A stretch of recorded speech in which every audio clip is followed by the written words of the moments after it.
There is a version of The Tonight Show that America thought it knew.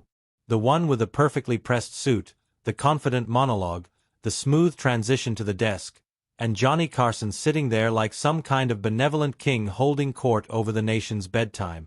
Polished, controlled, reliable. For 3 decades, Carson was the last face millions of Americans saw before closing their eyes, and he made it look effortless. But television has always been a magician's trick. What you see on screen is only half the story. The other half happens in the hallways, in the green rooms, in the nervous, chaotic, sometimes genuinely alarming moments that unfold before the cameras ever roll. And the green room of The Tonight Show? That was a world unto itself. Johnny Carson presided over the most coveted talk show seat in American history during one of the most chemically adventurous eras the entertainment world has ever produced. The 1960s had detonated across American culture like a bomb, and by the time the 1970s arrived, the fallout was everywhere. In the music, in the movies, in the politics, and absolutely, unmistakably, in the behavior of the celebrities who walked through that famous blue curtain onto Carson's stage. Studio 54 was in full swing. Rock gods were living like mythological creatures. Cocaine had become as common in entertainment circles as a business card. And marijuana, for a certain generation of artists and comedians, wasn't a scandal. It was practically a professional tool. Carson himself was no innocent. He enjoyed a drink. He understood indulgence. But he was famously, almost superhumanly, in control on camera. And that control was precisely what made him such an extraordinary navigator of the chaos that sometimes walked out onto his stage. This is the story of 7 guests who arrived at The Tonight Show in various states of chemical elevation. Some mellowed, some wired, some barely tethered to the same reality as the rest of the room, and the remarkable ways Carson handled each of them. Not with judgment, not with exploitation, but with a kind of cool, adaptive brilliance that separated him from every other host who ever sat behind a desk. 7 guests, 7 stories, and a window into the wild, unscripted reality behind television's most famous curtain. George Carlin did not arrive at The Tonight Show in the 1970s and pretend to be something he wasn't. That would have been entirely against his philosophy. By the early part of that decade, Carlin had undergone one of the most dramatic reinventions in comedy history, shedding his clean-cut, suit-wearing, mainstream persona and emerging as something rawer, wilder, and infinitely more interesting.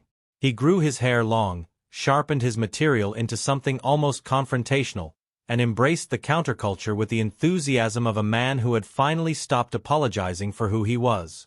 Part of who he was, by his own cheerful admission, was someone who smoked a great deal of marijuana. Carlin appeared on The Tonight Show over 100 times throughout his career, making him one of the most frequent guests Carson ever hosted. That alone tells you something important. Carson wasn't running a charity. If Carlin kept getting booked, it was because Carlin kept delivering.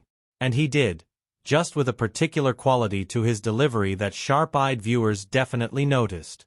There was a looseness to him, a philosophical wandering quality to his best segments, a sense that his mind was operating on its own timetable and the audience was simply lucky enough to be invited along for the ride. Crew members who worked the show during those years described Carlin's condition on many of those appearances with a kind of diplomatic bluntness that comes from people who've seen everything. He wasn't sloppy. He wasn't incoherent. He was simply operating at a slightly different frequency than the rest of the room, more relaxed, more willing to follow a thought wherever it led, even if it led somewhere unexpected. Carson understood exactly what he was working with, and he adapted accordingly. Rather than asking Carlin the kind of tight promotional questions designed to keep an interview on a predetermined track, Carson would toss him open-ended topics and then essentially step back and watch. It was less an interview and more an invitation. Come in, sit down, take us somewhere interesting. And Carlin, almost without fail, obliged. The fascinating irony is that this approach produced some of Carlin's most memorable television moments. The rambling, free-associating, genuinely profound observations he delivered in those loosened states were exactly what made him a hero to a generation of young Americans who felt like mainstream culture wasn't telling them the truth about anything. Carlin was. There is one notable asterisk to their relationship, though. Carson never once selected Carlin as a guest host, an honor he extended to many other comedians over the years. The unspoken reason was understood by everyone on staff. Carson respected Carlin's genius completely. He trusted his intelligence, his instincts, his comedy. What he couldn't fully trust was the reliability required to run 90 minutes of live television. There's a difference between a brilliant guest and someone you hand the keys to. Carson drew that line quietly, without ever making it a public issue, which was itself a form of respect. Carlin, to his credit, never seemed to hold it against him. He showed up, he did his thing, and the audience loved every minute of it.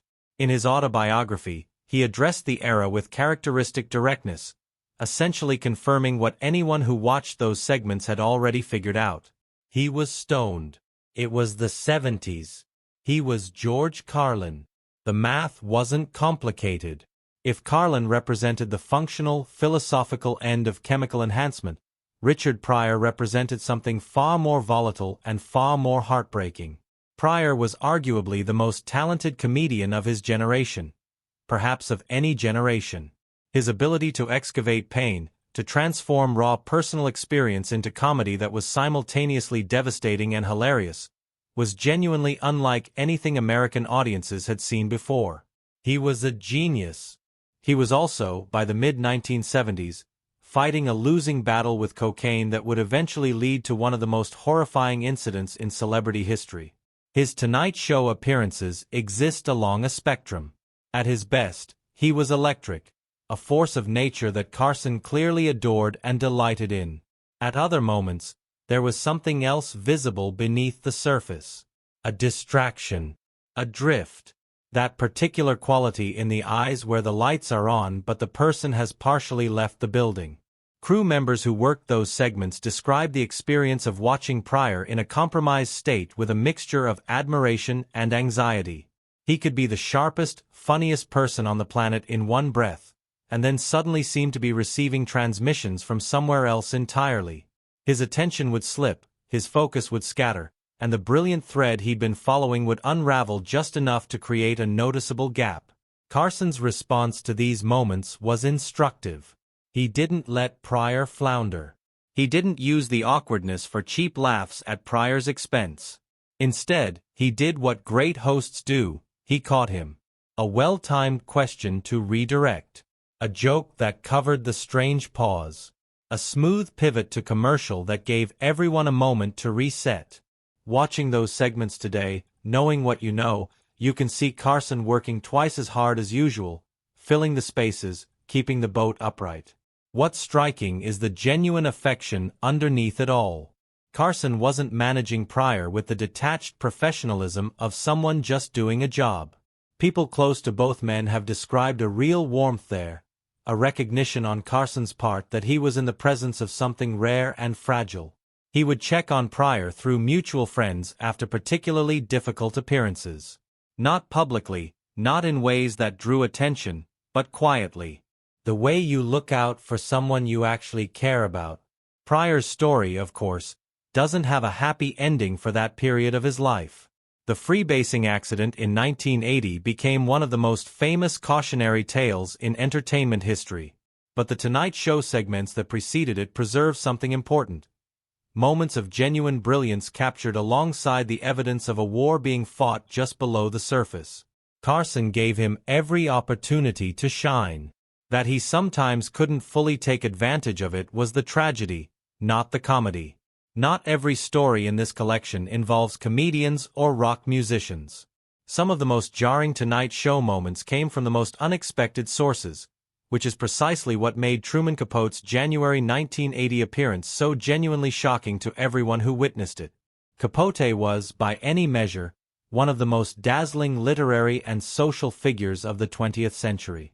His writing was extraordinary. His wit was legendary. His ability to hold a room, any room, from a Park Avenue dinner party to a television studio, was something people genuinely marveled at. He had appeared on The Tonight Show many times before that night, and each appearance had burnished his reputation as one of the great conversationalists of the age. What walked onto that stage in January 1980 bore almost no resemblance to that man. The accounts from crew members who were present that night are remarkably consistent in their horror. He was barely functional. His speech was so badly slurred that comprehension required serious effort. His head kept dropping forward in the way that unmistakably signals a person fighting to stay conscious, then snapping back up with a startled expression, as if surprised to find himself on national television. The control room, by multiple accounts, was in a state of controlled panic. Carson's reaction was different from anything he displayed with the other guests on this list. With Carlin and Pryor, there had been flexibility, even warmth. With Capote, his expression tightened in a way that was visible on camera to anyone paying attention. His questions became shorter and simpler, not as a comedic strategy, but as a form of triage. He was trying to get through the segment without it becoming a genuine disaster on live television. He didn't quite succeed. The segment is remembered as one of the most uncomfortable in the show's history, and the moment the cameras cut away, Carson made his feelings known backstage with unusual directness. He was furious, not in a loud, explosive way, but in the quiet, cold way that those who knew him described as far more alarming than any outburst. The distinction Carson drew afterward reveals a lot about his underlying philosophy.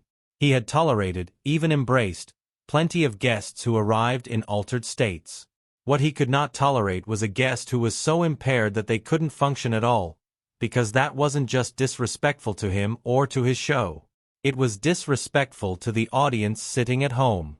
People had tuned in. They deserved something. Capote had shown up with nothing left to give. The ban was permanent. Capote never appeared on The Tonight Show again during Carson's tenure. In a career defined by inclusion and second chances, this was one of the very rare cases where Carson drew a line he refused to uncross. If Truman Capote represented the darkest possible version of a chemically compromised Tonight Show appearance, Cheech Marin and Tommy Chong represented something almost its exact opposite. A situation so transparent, so genuinely good-natured, that it became a recurring source of delight for everyone involved, including Carson himself. The comedy team had built their entire career on cannabis culture. Their albums, their films, their whole public identity was inseparable from the subject. There was no pretense about it. They weren't guests who happened to be high. They were, in a very real sense, ambassadors from a particular corner of American culture that mainstream television usually pretended didn't exist.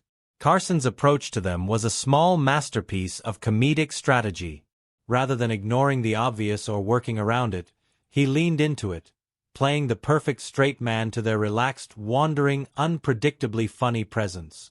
He would adopt an exaggerated squareness, asking innocent questions with a completely neutral expression that set them up for observations the audience found hilarious. He was essentially doing a bit with them, except his bit was pretending not to be in on a joke that absolutely everyone could see.